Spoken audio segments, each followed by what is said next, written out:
നമ്മോടൊപ്പം ഉള്ളത് പാലക്കാട് സ്വദേശിയായിട്ടുള്ള മുഹമ്മദ് സ്വാലിഹാണ്. സ്വാലിഹിന് പറയാനുള്ള കഥ എന്ന് പറയുന്നത് അതൊരു അതിജീവനത്തിന്റെ കഥയാണ്. അതായത് ഒരു മരണത്തിന്റെ പടിവാതിൽക്കൽ നിന്ന് പോലും ജീവിതത്തിലേക്ക് തിരികെ വന്ന ഒരു അതിജീവനത്തിന്റെ കഥയാണ്.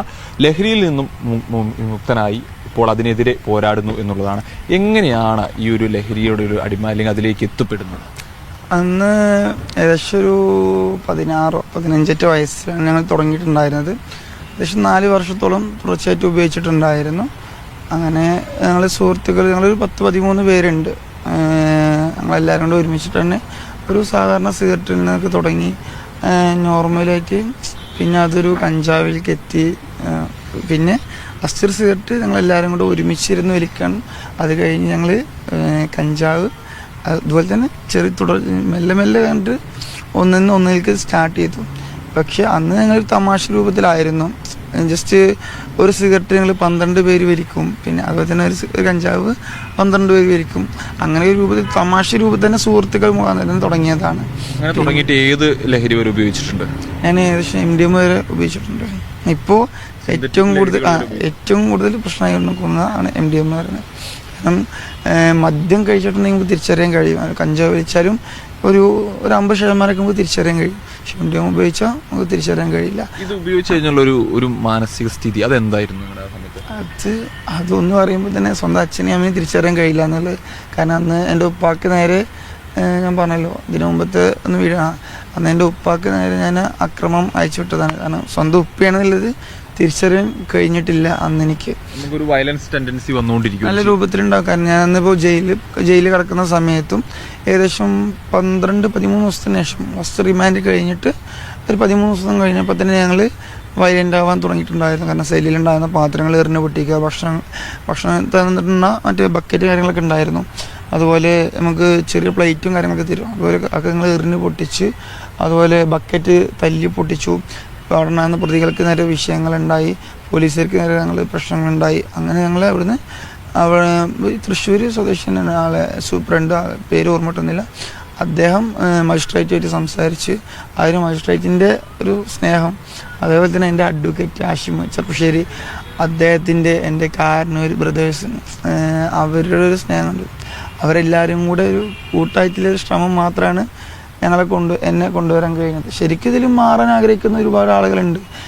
ഒന്നാമത് നമ്മുടെ സമൂഹം അംഗീകരിച്ചിരുന്നില്ല എന്നുള്ളൊരു പ്രശ്നമാണ്. വയലൻസിലേക്ക് പോകുന്നു പറഞ്ഞു. അത് നമുക്ക് ഈ സമയത്ത് കിട്ടാതാവുമ്പോഴാണ് അത് ഉപയോഗിക്കുമ്പോൾ തന്നെ അങ്ങനെയൊക്കെ തന്നെയാണോ?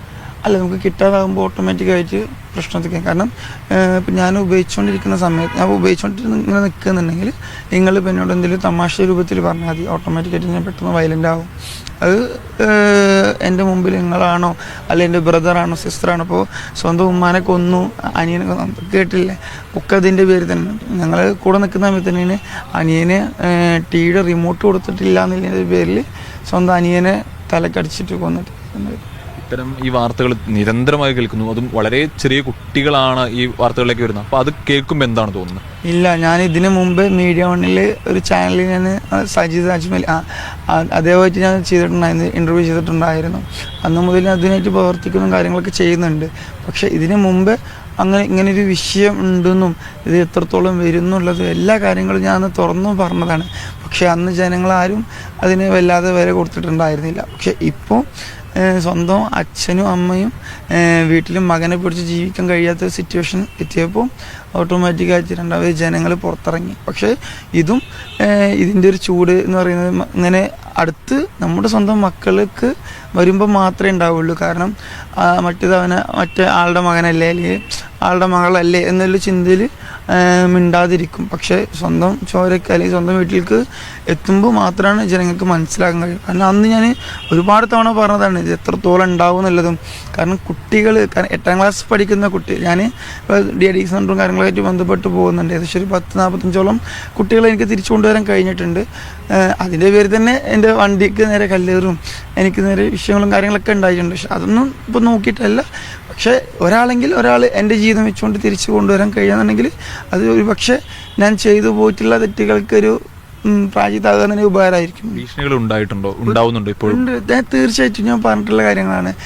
ഇതിനു മുമ്പ് തന്നെ അന്ന് സെക്കൻഡ് പറഞ്ഞതിൻ്റെ പേരിലാണ് അന്ന് ന്യൂസ് കൊടുക്കണ്ടെന്ന് പറഞ്ഞത്. കാരണം ഞാൻ അത് താല്പര്യമില്ല. കാരണം ഇത് എവിടെ വെച്ചിട്ട് അവസാനിക്കും എന്നുള്ളത് എനിക്ക് തന്നെ അറിയാത്തൊരു കാര്യം. കാരണം ഇതിൻ്റെ പേരിൽ ഒരു പക്ഷേ ഞാൻ നാളെ ഇല്ലായിരിക്കാം, ഒരു പക്ഷേ ഇന്നത്തോടെ ചിലപ്പോൾ ഞാൻ അവസാനിച്ചു തരും. കാരണം ഇത് ഞാൻ സംസാരിക്കുമ്പോൾ കൂടുതലായിട്ട് പോലീസ് ആക്റ്റീവ് ആകുകയാണ്, ജനങ്ങൾ കൂടുതലായി ആക്റ്റീവ് ആയിക്കൊണ്ടിരിക്കുകയാണ്. അപ്പോൾ അത് സ്വാഭാവികമായിട്ടും അവരെ നല്ല രൂപത്തിൽ ബാധിക്കുകയാണ്. പിന്നെ അതിൻ്റെ അപ്പുറത്ത് നമ്മൾ ജനങ്ങളൊന്നും ആക്റ്റീവായാൽ തന്നെ ഇവരെ കൊണ്ടൊന്നും ചെയ്യാൻ കഴിയില്ല. കാരണം എൻ്റെ ഈ വായ അടപ്പിക്കാനേ അവർക്ക് കഴിയുള്ളൂ, ജനങ്ങളുടെ വായ അടപ്പിക്കാനൊന്നും കഴിയില്ല. ഇത് അത്രത്തോളം സുലഭമാണ് എന്നുള്ളത് തന്നെ അത്രയും സുലഭമാണ്. കാരണം ഇതിനു മുമ്പ് ഞാൻ പറഞ്ഞിട്ടില്ലല്ലോ, ഞാനിപ്പോൾ ഇതുമായിട്ട് ബന്ധപ്പെട്ട് പോകുമ്പോൾ ഞാൻ ഇതുമായിട്ട് ബന്ധപ്പെട്ട് പോകുന്നത് ഒരുപാട് ആളുകൾ എന്നെ വിളിക്കുന്നുണ്ട്, ഒരുപാട് രക്ഷിതാക്കൾ വിളിക്കുന്നുണ്ട്. രാത്രിക്ക് 1 മണിക്ക് പോലും എൻ്റെ ഫോണിലേക്ക് കോളുകൾ വന്നുകൊണ്ടിരിക്കുന്നുണ്ട്. കാരണം ഇതുമായിട്ട് ബന്ധപ്പെട്ട് പോകുന്ന സമയത്ത് 1 മണിക്ക് പോലും എന്നെ വിളിച്ചിട്ട് പറഞ്ഞിട്ടുണ്ട്. കാരണം എൻ്റെ മോൻ്റെ അടുത്ത് കിടക്കാൻ എനിക്ക് പേടി, ഞാൻ ഇത്ര നേരം വിളിക്കാതിരുന്നത് ചിലപ്പോൾ അറിഞ്ഞാലോ, ചിലപ്പോൾ പിന്നെ എന്തെങ്കിലും ചെയ്യുമെന്നുള്ളൊരു പേടി കൊണ്ടാണ്. കാരണം സ്വന്തം ഉമ്മാക്ക് മകനെ ഡോറിൽ പൂട്ടിയിട്ടിട്ട് ആ ചാവി കയ്യിൽ വെച്ചിട്ടുണ്ടെങ്കിലാണ് സേഫ്റ്റി ഉള്ളൂ എന്നുള്ളത് അത്രയും മോശപ്പെട്ട. കാരണം 8ാം ക്ലാസ് പഠിക്കുന്ന കുട്ടിയുടെ കയ്യിൽ നിന്ന് അവർ രക്ഷിതാവ് പറഞ്ഞതാണ് 8ാം ക്ലാസ് പഠിക്കുക. അത് വേറെ എവിടെയല്ല കേട്ടോ, എൻ്റെ നാട്ടിൽ തന്നെ സ്ഥലങ്ങളോട് മറ്റുള്ള കാര്യങ്ങളൊന്നും പറയാൻ പാടില്ല. കാരണം ആ ഒരു പ്രൈവസി ആയതുകൊണ്ട് 8ാം ക്ലാസ് പഠിക്കുന്ന ഒരു കുട്ടിയുടെ കയ്യിൽ നിന്ന് 300 രൂപയുടെ കഞ്ചാവിൻ്റെ പാക്കറ്റാണ് കിട്ടിയത്. 8ാം ക്ലാസ് പഠിക്കുന്ന കുട്ടിക്ക് എത്രത്തോളം ഏജ് ഉണ്ടാവും നിങ്ങൾക്ക് മനസ്സിലാക്കാൻ കഴിയുന്നുള്ളൂ. എക്സാമിന് 8ാം ക്ലാസ് പഠിക്കുന്ന കുട്ടിയുടെ കയ്യിൽ നിന്ന്. ഇതൊക്കെ നമ്മുടെ നാട്ടിലാണ്, നമ്മുടെ നാട്ടിൽ തന്നെയാണ് ഒരു സ്കൂളിൽ.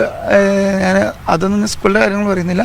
സ്കൂളിൻ്റെ പരിസരത്ത് അപ്പുറത്തൊരു കച്ചവടക്കാരൻ നിന്നിട്ട് ഇപ്പുറത്ത് നിൽക്കുന്ന പോലീസുകാരെ അപ്പുറത്തേക്ക് ഈ സാധനം കഞ്ചാവ് അങ്ങോട്ട് എത്തിക്കാൻ വേണ്ടിയിട്ട് കുട്ടികളുടെ ബാഗിൽ വരെ കൊടുത്തു വിടുന്നുണ്ട്. ഇതൊക്കെ നമ്മുടെ നാട്ടിലാണ്. ഇതിനൊരു ഒളിയും മറിയ ആവശ്യമില്ല, എത്ര പരസ്യമായിട്ടാണ് ഇത് ചെയ്യുന്നത്. പരസ്യമായിട്ടാണ്. കാരണം പോലീസുകാർക്ക് അവർക്ക് ശരിക്കും ഒരു പരിധി ഉണ്ട്. കാരണം പോലീസുകാർക്ക് ഒരു ശരിക്ക് ഞാൻ തുറന്നു പറയുന്നുണ്ടോ എന്ന് വിചാരിക്കരുത്. കാരണം രാഷ്ട്രീയക്കാർ ഒന്നും കൂടെ പോലീസുകാർക്ക് അതിനുള്ള ഒരു അനുവാദം കൊടുത്തിട്ടുണ്ടെങ്കിൽ നമ്മുടെ നാട്ടിലുള്ള മിക്ക പോലീസുകാരും ശരിക്കും ഞാനൊക്കെ നൗഫൽ സാർ എന്നറിയാം, എക്സൈസ് ഉദ്യോഗസ്ഥനാണ്. അതുപോലെ തന്നെ നൗഷ സാർ, അവർക്ക് ഞാൻ കേട്ടിട്ടുണ്ട്. കാരണം അത്രയും ആക്റ്റീവായിട്ട് ഇതിനെതിരെ നല്ല രൂപത്തിൽ. കാരണം അബ്ദുറഹ്മാൻ സാർ എന്നൊരു എക്സൈസ് ഉദ്യോഗസ്ഥനാണ്. ഇതിനെ പിടിച്ചതിൻ്റെ പേരിൽ ആളെ വണ്ടി ഇടിച്ചിട്ട് ആളുടെ ഒരു കാല് ഇതായിട്ടുണ്ട്, എന്നുവെച്ചാൽ ഒടിഞ്ഞിട്ടുണ്ട്. കാരണം അതിൻ്റെ പേരിൽ. കാരണം അത്രയും പ്രശ്നമാണ് ഇത്. എത്രത്തോളം ഇനി എവിടെ പോയി എത്തുന്നുള്ളത് പറഞ്ഞിട്ട്. കാരണം എനിക്കിതൊന്നും ശരിക്കും ഇതിൻ്റെ പറയേണ്ട ആവശ്യങ്ങളില്ല. കാരണം എനിക്ക് എൻ്റെ ജോലി കാര്യങ്ങളൊക്കെ നോക്കിയിട്ട് മുന്നോട്ട് പോകാം. പക്ഷേ ഇത് എത്രത്തോളം എന്ന് പറഞ്ഞാൽ അത്രയും കുട്ടികളുടെ ഉള്ളിലേക്ക് എത്തിക്കൊണ്ടിരിക്കുകയാണ്. കാരണം ഒരു പോലീസ് ഉദ്യോഗസ്ഥന് ഞാൻ ഏറ്റവും വലിയ ഉദാഹരണമാണ്. ഒരു സ്കൂളിൽ പഠിക്കുന്ന സാറിന് കുട്ടീനെ തല്ലാൻ പാടില്ല, തല്ലിയ കേസാണ്. അതേപോലെ തന്നെ പോലീസുകാരനെ എന്ന് എന്തെങ്കിലും ചോദിച്ചാൽ അത് പോലീസുകാർക്കും പ്രശ്നമാണ്. കാരണം പോലീസുകാർ രാഷ്ട്രീയക്കാരെ, ഞാൻ ഒരാളെയും കുറ്റം പറയുന്നല്ലോ കേട്ടോ, പക്ഷേ രാഷ്ട്രീയക്കാരെ ഒരു വലക്കുള്ളിൽ ഒതുങ്ങി നിൽക്കുക. കാരണം പേടിച്ചിട്ടാണ്. കാരണം അവർക്കും ഒരു കുടുംബമുണ്ട്, കുട്ടികളുണ്ട്, പേടിയാണ്. കാരണം ഈ രാഷ്ട്രീയക്കാരും ഇതിനു വേണ്ടി ഇത്രയും മുന്നിട്ട് ഇറങ്ങി. മറ്റുള്ള ഇപ്പോൾ DYFI, യൂത്ത് കോൺഗ്രസ്, അങ്ങനെ ഒരുപാട് രാഷ്ട്രീയക്കാർ ഇതിനു വേണ്ടിയിട്ട് മുമ്പിട്ട് ഇറങ്ങിയിട്ട് ഇങ്ങനെ നിൽക്കുന്നുണ്ട്. പക്ഷെ അതിൻ്റെയൊക്കെ അപ്പുറത്ത് കേവലം 1-2 പേര് കാരണം മറ്റുള്ള ഈ 15ാമത്തെ വയസ്സിൽ തുടങ്ങിയെന്നാണ് പറഞ്ഞത്. അപ്പോൾ ആ സമയത്ത് എങ്ങനെയാണ് ഇതിന് ഈ പണം കണ്ടെത്തുക? അത് വലിയൊരു പ്രതിസന്ധിയല്ല. കാരണം ഇത് ചെറിയ തുകയല്ല, വലിയ തുകകൾ തന്നെയാണ്. അപ്പോൾ ആ പണം എങ്ങനെയായിരുന്നു ഇതിലേക്ക് പോകും? ഞങ്ങൾ മോഷ്ടിച്ചിട്ടുണ്ടായിരുന്നു. കാരണം ഞങ്ങൾ 12 പേരും 12 ബൈക്കുകൾ മോഷ്ടിച്ചിട്ടുണ്ടായിരുന്നു. ആ ബൈക്ക് മോഷണമായിട്ടാണ് ഞങ്ങൾ പിടിക്കപ്പെടുന്നത്. ഏകദേശം 4 മാസം 6 ദിവസം 7 ദിവസം അങ്ങനെ കടന്നിട്ടുണ്ട്. അതിപ്പോഴും ജീവിതത്തിൽ മറക്കാൻ കഴിയാത്ത. കാരണം ഈ ബൈക്ക് മോഷ്ടിക്കുക എന്ന് പറയുമ്പോൾ അത് വിറ്റ് പണം കൊണ്ട് വാങ്ങുക അല്ല, അത് ബൈക്ക് എടുത്തിട്ട് ഞങ്ങൾ കൊടുത്തിട്ടുണ്ടെങ്കിൽ ഞങ്ങൾക്ക് കിട്ടുന്നത് 50 ഗ്രാം കഞ്ചാവാണ്. ആ കഞ്ചാവ്, അതെ, 50 ഗ്രാം കഞ്ചാവിന് വേണ്ടിയിട്ടായിരുന്നു ചെയ്തിട്ടുണ്ടായിരുന്നു. അത് 12 പേരും അത്തരത്തിൽ പോലും ചിന്തിക്കാൻ ആ രീതിയിലേക്ക് പോലും നമ്മൾ ഞങ്ങളെ ഇതുമായിട്ട് ബന്ധപ്പെട്ട് ഒരുപാട് ആൾക്കാർ എൻ്റെ ഒരുപാട് റെക്കോർഡ് ഞങ്ങൾക്ക് കേൾപ്പിച്ചു തരാം. കാരണം അത്രയും ആളുകൾ വിളിക്കുന്നുണ്ട്. കാരണം എൻ്റെ ഒരവസ്ഥ അത്രയും മോശപ്പെട്ടൊരവസ്ഥയിലേക്ക് ഞാൻ മുമ്പ് തന്നെ വീഡിയോണിൽ എൻ്റെ കാര്യങ്ങളെല്ലാം തുറന്നു പറഞ്ഞിട്ടുള്ളതാണ്. അതുകൊണ്ട് എനിക്ക് ഒരു കാര്യങ്ങളൊന്നുമില്ല. പക്ഷേ ഇതിനെ അനുഭവിക്കുന്നതായിട്ടുള്ള ഒരുപാട് ആളുകളുണ്ട്. രക്ഷപ്പെടുകയാണെന്നുണ്ടെങ്കിൽ ഏറ്റവും അവർക്കുള്ളൊരു ഉദാഹരണം മാത്രമാണ് ഞാൻ. കാരണം ഇപ്പം അടുത്തവരെ വിവാഹം കഴിഞ്ഞിട്ടുള്ളൂ, 1 മാസത്തിന് അങ്ങോട്ട് അവർ പേടിച്ചിട്ട് ഭർത്താവ് വീട്ടിലേക്ക് MDMA കൊണ്ടുവരുന്നുണ്ട് എന്നൊരു പേടി. കാരണം അവരെനിക്ക് ഫോട്ടോ എടുത്തിട്ട് അയച്ചെന്ന് രാത്രിക്ക് 12 മണിക്ക്. കാരണം കൂടെ നിൽക്കാൻ എനിക്ക് പേടിയാകുകയാണ് എന്നിട്ട്. അതേപോലെ തന്നെയാണ് നമ്മുടെ നാട്ടിലുള്ള ഒരു കോഴിക്കോട് ജില്ലയിൽ ഒരു പള്ളിയിലുള്ള ഉസ്താദിൻ്റെ മകൻ. അദ്ദേഹം ഈ മകന് ഫസ്റ്റ് എന്താ പൈസ എന്ന് ചോദിച്ചപ്പോൾ കൊടുത്തു, പിന്നെ എന്താ കൊടുക്കാതായപ്പോൾ ഉസ്താദിന് നേരെ അക്രമം വിഷയമുണ്ടായി. പിന്നെ അദ്ദേഹം തന്നെ നേരെ മരയുടെ മുകളിൽ കയറിയിട്ട് ആത്മഹത്യ ചെയ്യുന്നുണ്ട്. ആൾക്ക് എനിക്ക് മരിക്കണം എന്നില്ല. ഈ സ്വാലിഹിന്റെ വാക്കുകൾ കേൾക്കുമ്പോൾ എനിക്ക് തോന്നിയൊരു കാര്യം എന്ന് പറയുന്നത്, അതായത് ഇത് കുറച്ച് ആളുകളിലല്ല, വലിയൊരു വിഭാഗത്തിലേക്ക് ഇത് എത്തിക്കഴിഞ്ഞിരിക്കുന്നു എന്നുള്ളതാണ്. അല്ല, ഇതിനു മുമ്പ് ഞാൻ പറഞ്ഞിട്ടുണ്ടായിരുന്നു ഇത് എത്രത്തോളം ഉണ്ടാവും എന്നുള്ളത്. ഇതിന് മുമ്പേ പറഞ്ഞിട്ടുള്ള കാര്യങ്ങളാണ്. ഒരുപാട് തവണ ഞാൻ പറഞ്ഞിട്ടുണ്ട്. എനിക്ക് നേരെ ഇത്രയും പ്രശ്നങ്ങൾ ഉണ്ടായിട്ടും, എനിക്ക് നേരെ ഇങ്ങനെയൊക്കെ ഉണ്ടായിട്ടും, ഇനിയിപ്പോൾ എനിക്ക് നേരെ ആരും സംസാരിക്കുക അല്ലെങ്കിൽ ഞാൻ ഇനി ഇത് പറഞ്ഞുകൊണ്ടിരിക്കും. എൻ്റെ വായ അല്ലെങ്കിൽ ഒരു പക്ഷേ എൻ്റെ ഈ പ്രാണം പോണ വരയ്ക്ക് ഞാൻ ഇനിയും പറഞ്ഞുകൊണ്ടിരിക്കും. പക്ഷെ ഞാൻ മാത്രം പറഞ്ഞുകൊണ്ടിരുന്നതുകൊണ്ട് ഒരു കാര്യമില്ല. അനുസരിക്കേണ്ടതെന്നൊക്കെ ജനങ്ങളാണ്. കാരണം പോലീസുകാർ ഇത്രയും സ്ട്രോങ് ആയി നിൽക്കുന്നുണ്ട്, എക്സൈസ് ഇത്രയും സ്ട്രോങ് ആയി നിൽക്കുന്നുണ്ട്, രാഷ്ട്രീയക്കാരും എല്ലാവരും നിൽക്കുന്നുണ്ട്. ഇതുപോലുള്ള ആളുകളെ മാക്സിമം കൂട്ടി നമ്മൾ അടുത്തേക്ക് ചേർത്തിരിക്കുക. ഇപ്പം മലപ്പുറം ജില്ലയിൽ ഒരു സംഭവം ഉണ്ടായത് കണ്ടില്ലേ? ഒരു ഉമ്മേനെ ആക്രമിച്ചതിൻ്റെ പേരിൽ അവിടെയുള്ള നാട്ടിലെ എല്ലാവരോടും കൂടിയിട്ട് അദ്ദേഹത്തിന് DID സെൻ്ററൊക്കെ ഉണ്ടാക്കി. അതൊരു സ്നേഹമാണ്.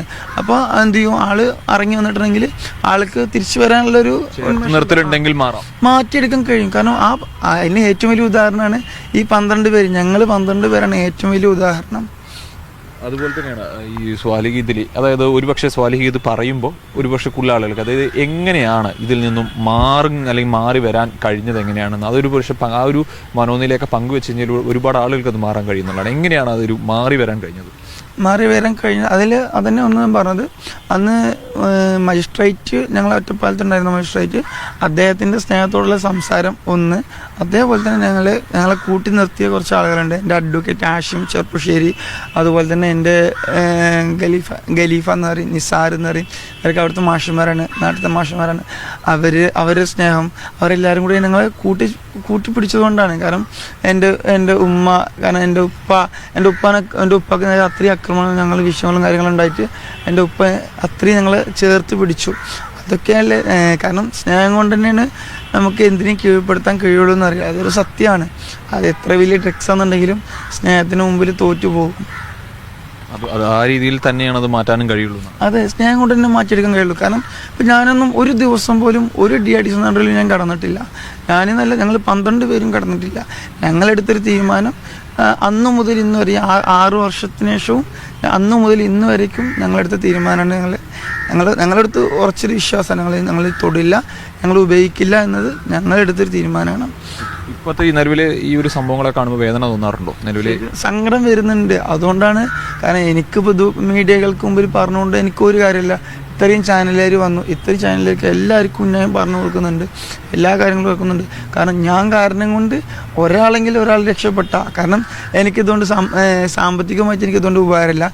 എൻ്റെ ലൈഫിന് നല്ല രൂപത്തിൽ ഈ പറയുന്നത് കൊണ്ട് എൻ്റെ ലൈഫിനെ നല്ല രൂപത്തിൽ ബാധിക്കും എന്നുള്ളത് പൂർണ്ണമായിട്ടും എനിക്ക് നന്നായിട്ട് അറിയാം. പക്ഷേ ഒരാളെങ്കിലും ഒരാൾ, കാരണം ഇത്രയും ഉമ്മാരും ഉപ്പാരും വിളിച്ചിട്ട് അല്ലെങ്കിൽ അച്ഛനും അമ്മയും വിളിച്ചിട്ട് കരയുമ്പോൾ അത് എനിക്ക് സങ്കടം വരുന്നത്. കാരണം ഒരു സമയത്ത് എൻ്റെ ഉമ്മയും എൻ്റെ ഉപ്പയും കരഞ്ഞതിന് തുല്യമാണ്. കാരണം അവരെ സങ്കടം സഹിക്കാൻ വയ്യാത്തതുകൊണ്ട് മാത്രമാണ്. കാരണം എനിക്കെന്തായാലും ഇതൊരു ഈ മീഡിയകൾക്ക് മുമ്പിൽ പറയുമ്പോൾ ഒരു പക്ഷെ നാളെ എൻ്റെ ജീവൻ ഇല്ലാതാവും, അല്ലെങ്കിൽ മറ്റൊരു എന്തെങ്കിലും ചിലപ്പോൾ ഒരു റോഡ് സൈഡിൽ എവിടെയെങ്കിലും കിടക്കുന്ന ഒരാളായി മാറും ഞാൻ. അവസാനം അത്രയും പ്രശ്നത്തേക്ക് ഞാൻ എത്തുന്നതിലേക്ക് ഉറപ്പാണ്. പക്ഷെ എന്നിട്ടും അത് എൻ്റെ ഒരു ജീവിതം പോയാലും കുഴപ്പമില്ല. പക്ഷെ മറ്റുള്ളവർ ഇത്രയും ആളുകളുണ്ട്, അവരൊക്കെ സ്നേഹിക്കുന്ന ആൾ. കാരണം അച്ഛനും അമ്മയും അല്ലേ ഏറ്റവും വലുത്. കാരണം എൻ്റെ ഉപ്പാക്ക് നേരെ അന്ന് ആ ചെയ്തതിൻ്റെ പേരിൽ ഏറ്റവും കൂടുതൽ വിഷമിക്കുന്ന ഒരാളാണ്. കാരണം എൻ്റെ ഉപ്പ മരണപ്പെട്ടിട്ട് ഇപ്പോൾ 4 വർഷമായി, 2-3 വർഷത്തിൻ്റെ പുറത്തായി, 4 വർഷം കണ്ടിട്ടായി. എന്നിട്ട് ആ ഉപ്പ എല്ലാത്തിൻ്റെ വിഷമം എനിക്ക് നന്നായിട്ട് മനസ്സിലാവും. കാരണം ഇപ്പം ഇന്നലെ കണ്ടില്ല, ഉമ്മാക്ക് നേരെ വിഷയം ഉണ്ടായി, ഉപ്പാക്ക് നേരെ പ്രശ്നം ഉണ്ടായി, അച്ഛന് നേരെ, അമ്മക്ക് നേരെ. ഉമ്മാക്ക് മകനെ പൂട്ടിയിട്ട് കിടക്കേണ്ട ഒരവസ്ഥ. എൻ്റെ മോനെ എന്തെങ്കിലും ഒരു കള്ളക്കേസിൽ കുടുക്കി തരാൻ പറ്റുമെന്ന് സ്വന്തം ഉപ്പ പറയുമ്പോൾ അത് എത്രത്തോളം ഉണ്ടാകുമെന്ന് മനസ്സിലാക്കിക്കൂടെ? അവരെ പെങ്ങന്മാർ പറയാണ് എങ്ങനെയെങ്കിലും എന്തെങ്കിലും കള്ളക്കേസിൽ കുടുക്കിയിട്ട് കുറച്ച് ദിവസത്തേക്ക് മാറ്റിയെടുക്കാൻ പറ്റുമെന്ന് ചോദിക്കാം. കാരണം അങ്ങനെയും കരഞ്ഞോട്ട് എന്തെങ്കിലും ചെയ്തിട്ട് ഈ ഗൾഫിലേക്കൊക്കെ പറഞ്ഞയക്കുന്ന ആളുകളുണ്ട്. ഞാൻ അവർക്ക് ഇതിനു മുമ്പ് പറഞ്ഞിട്ടുണ്ട്, നമുക്ക് എന്തെങ്കിലും അവർക്ക് വേണ്ട കൗൺസിലിംഗ് കാര്യങ്ങൾ കൊടുക്കാതെ നമ്മൾ തിരിച്ചയച്ചുകൊണ്ട് കാര്യമില്ല എന്ന് പറഞ്ഞിട്ടുണ്ട്. കാരണം ഇത് നിർത്താൻ വേണ്ടിയിട്ട് അവിടെ പോയിട്ടും അവരത് ഉപയോഗിക്കുമ്പോൾ പ്രശ്നം തന്നെയല്ലേ. അവർ തിരിച്ചു വന്ന് ആ ഉമ്മ കരഞ്ഞുകൊണ്ട് എന്നെ വിളിച്ചിട്ടുണ്ട്. അപ്പോൾ ഇപ്പോഴൊന്നും ആളുകൾ ഓക്കെ ഉണ്ട്, പ്രശ്നമില്ല. ഏകദേശം ഈ പറയുന്ന ആളുകളൊക്കെ രക്ഷപ്പെട്ടിട്ടുണ്ട്, കുഴപ്പമൊന്നുമില്ല. പക്ഷേ എന്നെ കൊണ്ടൊരു ലിമിറ്റ് ഉണ്ട്. കാരണം ഈ ജനങ്ങളാണ് ശരിക്കും കാവൽക്കാർ എന്നറിയില്ലേ. സത്യമാണ്, ജനങ്ങൾ ഒരുമിച്ച് ഇറങ്ങിയിട്ടുണ്ടെങ്കിൽ നിർത്തിക്കാൻ കഴിയും. കാരണം എൻ്റെ വായ മൂടിക്കെട്ടാൻ മാത്രമാണ് കഴിയുള്ളൂ. പക്ഷെ ഒരു പൊതുജനത്തിൻ്റെ മൊത്തത്തിലുള്ള ജനങ്ങളുടെ വായ അടക്കാൻ കഴിയില്ല. നിങ്ങൾ ഈ 12 പേര് ഇതിൽ നിന്നും മോചിതരായി വന്നു. നിങ്ങളൊരു നല്ലൊരു ജീവിതമല്ലേ ഇപ്പോൾ നയിക്കുന്നത്? തീർച്ചയായിട്ടും അത് ശരിക്കും എനിക്ക് എന്നോട് തന്നെ ഒരു അഭിമാനം തോന്നിയത് ഇപ്പോഴാണ്. കാരണം അന്ന് ഞാൻ ചെയ്തതിനുള്ളതൊക്കെ എനിക്ക് ഇത്രയും, കാരണം ഓരോ ഉമ്മാരും അല്ലെങ്കിൽ അച്ഛനും അമ്മയും എന്നെ വിളിച്ചുകൊണ്ട് എന്നോട് കരഞ്ഞോട് സംസാരിക്കുമ്പോൾ തിരിച്ച് പിന്നീട് അവർ വിളിക്കുന്നത് സന്തോഷത്തോടു കൂടിയിട്ടാണ്. കാരണം അത്രയും മോശപ്പെട്ടൊരവസ്ഥയിൽ വേറെ ഒരു നിവൃത്തിയില്ലാത്തതുകൊണ്ട് വിളിക്കണം കേട്ടോന്ന്. കാരണം ഓരോ ഉമ്മാരും അച്ഛനും അമ്മയും പറയുമ്പോൾ അത്രയും വിഷമം കൊണ്ടാണ് നമ്മൾ ഇതൊക്കെ കേൾക്കുന്നത്. രാത്രി ഉറക്കം ഒഴിച്ചിട്ട് വരും ഞാൻ അവർ വിളിക്കുന്ന സമയത്ത് ഫോണിൽ സംസാരിക്കുന്നുണ്ട്. കാരണം ഇതിൻ്റെ വിപത്ത് എത്രത്തോളം ഉണ്ടെന്നുള്ളത് മറ്റാരേക്കാൾ കൂടുതൽ മനസ്സിലാക്കിയ ഒരാളാണ് ഞാൻ. അപ്പോൾ അതിന് എന്നെ കൂടി ചെയ്യാൻ പറ്റുന്ന എല്ലാ കാര്യങ്ങളും ഞാൻ അവർക്ക് ചെയ്തു കൊടുക്കുന്നുണ്ട്. മാക്സിമം വിമുക്തിയായിട്ട് ബന്ധപ്പെട്ടിട്ട് തന്നെ അവർക്ക് വേണ്ട എല്ലാ സഹായങ്ങളും ഞാൻ ചെയ്തു കൊടുക്കാറുണ്ട്. മറ്റ് പ്രൈവറ്റ് ആയിട്ടുള്ളതുകൊണ്ട് കഴിയുന്നതും ഞാൻ വിമുക്തി തന്നെ ഞാൻ ഇതുവരെ കൊടുത്തിട്ടുള്ളൂ. പ്രൈവറ്റ് ആയിട്ടുള്ളത് അത്രയും മോശപ്പെട്ട അവസ്ഥയിലുണ്ടെങ്കിൽ മാത്രമാണ് ഞാൻ അങ്ങനെയൊക്കെ വിടാറുള്ളൂ. അല്ലെങ്കിൽ കഴിയുന്നത് വിമുക്തിയായിട്ട് പാലക്കാടുണ്ട്, കോഴിക്കോട് ജീന മേഡം എന്നിട്ടുള്ളൊരു മേഡം, അവരൊക്കെ ആയിട്ട് ഇപ്പോഴും നിലവിൽ ചെയ്തുകൊണ്ടിരിക്കുന്നുണ്ട്. നമ്മളൊക്കെ ഒരുപക്ഷെ ഈ ലഹരി ഉപയോഗിക്കുന്ന മദ്യം അതുപോലെ ലഹരി ഉപയോഗിക്കുന്ന ആളുകൾ പറയുന്ന ഒരു സ്ഥിരം പല്ലവി കേട്ടിട്ടുണ്ടാവും. അതായത് ഇതൊരു പറഞ്ഞാൽ ഉപയോഗിച്ച് കഴിഞ്ഞാൽ പിന്നീട് ഇതിൽ നിന്ന് മാറാൻ കഴിയില്ല എന്നുള്ളൊരു സ്ഥിരം പല്ലവിയാണ്. അതായത് ഉപയോഗിച്ചവരൊക്കെ ഇതിൽ നിന്നും പുറത്തെടുക്കാൻ കഴിയില്ല എന്ന് പറയുന്നു. പക്ഷെ അത് വെറും പല്ലവികൾ മാത്രമാണ് എന്നുള്ളതൊരു കാര്യം. അതിൻ്റെ ഒരു ജീവിക്കുന്ന, അതായത് ശ്രമിച്ചു കഴിഞ്ഞാൽ അതിൽ നിന്നുമൊക്കെ തന്നെ വളരെ മുക്തനാവാൻ കഴിയും, അത് മാറ്റി നിർത്താൻ കഴിയും എന്നൊരു ജീവിക്കുന്ന ഉദാഹരണമാണ് സ്വാലിഹ് എന്ന് പറയുന്നത്. സ്വാലിഹ് മാത്രമല്ല, സ്വാലിഹിനൊപ്പമുള്ള 12 സുഹൃത്തുക്കളുണ്ട്, മറ്റു ചില ആളുകളുണ്ട്. അപ്പോൾ ശ്രമം നടത്തുന്നു, ചേർത്ത് നിർത്തുന്നു. ഈ ആളുകളെ അകറ്റി നിർത്താതെ സമൂഹത്തിനൊപ്പം ചേർത്ത് നിർത്തി കഴിഞ്ഞാൽ ലഹരിയെ നമുക്ക് തുടച്ചു നിൽക്കാം എന്നതിൻ്റെ അല്ലെങ്കിൽ ഒരു സന്ദേശമാണ് സ്വാലിഹ് നൽകുന്നത്. ബേസിൽ ജോർജിനൊപ്പം തൃശ്ശൂരിൽ നിന്നും കെ അഖിൽ, മീഡിയ 1.